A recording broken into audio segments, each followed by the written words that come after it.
मेरा नाम है रज़ा। आप लोग देख रहे हैं नेहा जी स्टोरी चैनल।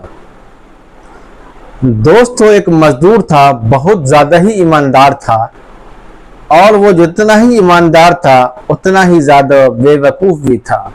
उसी दुनिया की किसी भी चीज़ का पता नहीं था कि दुनिया कैसे चलती है और क्या है। एक दिन वो अपने खेत में मजदूरी कर रहा था, गड्ढा खोद रहा था। उतने में उसको एक चीज मिली जो बहुत ज्यादा चमकती हुई चीज थी।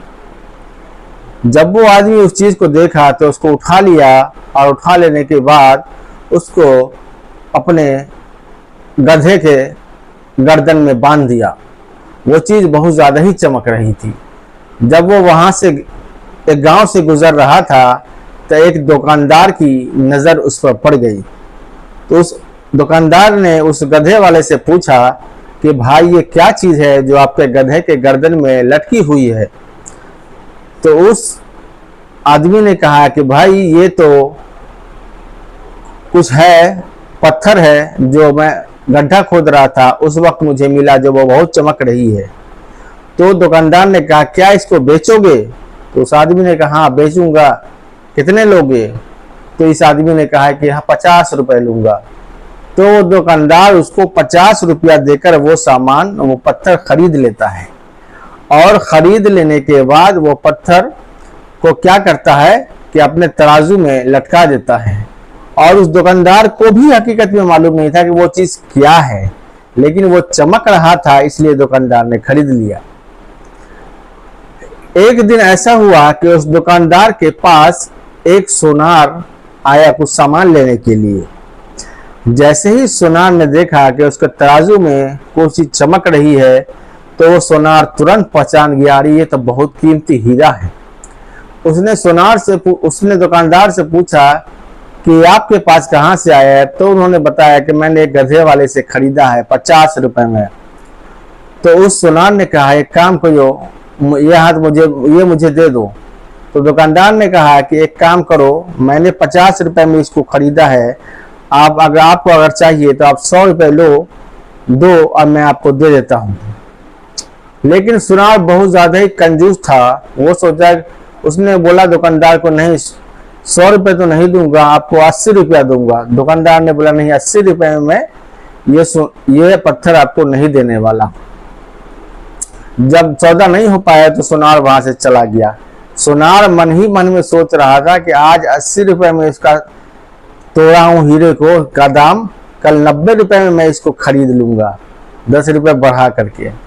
लेकिन थोड़ी देर के बाद दूसरा सुनार अचानक से इसके दुकान में आया और वो देखते ही पहचान गया, अरे ये तो हीरा है। उसने दुकानदार से पूछा, ये क्या है?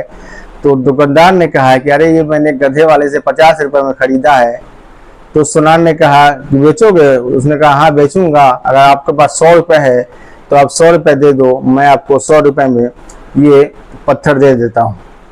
वो सोनार तो पहचानता था कि ये तो वो बेशकीमती हीरा है। उसने तुरंत झट से अपने जेब से 100 रुपए निकाले और दुकानदार को देकर हीरा लेते हुए चलता बना।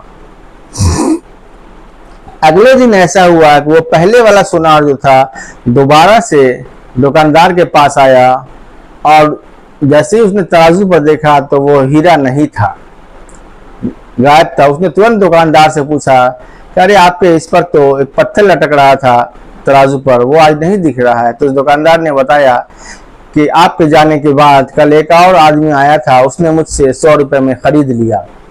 इतना ही सुनना था कि पहले वाले सुनार को बहुत ज्यादा दुख हुआ, बहुत तकलीफ हुआ। उसका दिल अजीब सा करने लगा कि देखो, मैंने 20 रुपए में इतना बड़ा चीज को छोड़ दिया। उतने में उसने दुकानदार से कहा, सुनार ने, अबे गधे, तुमको मालूम नहीं है क्या? वो पत्थर नहीं था, वो हीरा था, बेशकीमती हीरा था।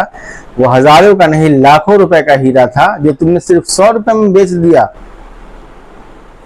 तो फिर दुकानदार ने कहा कि गधा मैं नहीं हूं, बल्कि गधा आप हो, क्योंकि मुझे पता ही नहीं था कि वो हीरा है, इसलिए मैंने उसको 100 रुपए में बेच दिया। लेकिन तुम कितने बड़े गधे हो जो तुमको मालूम था कि ये बेशकीमती हीरा है, जो लाखों रुपए इसकी कीमत है, और तुमने सिर्फ इसको 20 रुपए के एवज में तुमने छोड़ दिया। तो सोनार को भी बहुत अफसोस हुआ और दुकानदार को भी अफसोस हुआ। लेकिन सबसे बड़ी बात यह है, यहाँ पर इस कहानी से हमें ये सीख मिलती है कि सबसे बड़ी कीमत जो है वो वक्त की होती है। अगर दुकानदार ने सही वक्त पर उसको खरीद लिया होता तो वो सोना उसके हाथ से नहीं जाता। नंबर 2, कंजूसी भी हर जगह नहीं करनी चाहिए।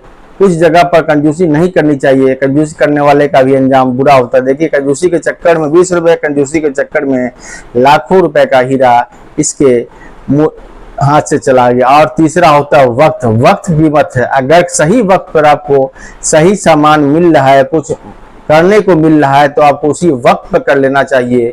आगे का इंतजार नहीं करना चाहिए, क्योंकि जो अभी आपके साथ हो रहा है, जो समय चल रहा है, वही वक्त जो है असल वक्त है। और उसी वक्त को समझना चाहिए कि मेरे लिए यही सबसे अच्छा वक्त चल रहा है और इसी वक्त को सही से जीना चाहिए। दोस्तों, ये वीडियो आपको कैसी लगी, ये कहानी आपको कैसी लगी, कमेंट में अपनी राय ज़रूर दें। और वीडियो अच्छी लगे तो लाइक करें, शेयर ज़रूर करें। मिलते हैं अगली वीडियो में, तब तक के लिए धन्यवाद।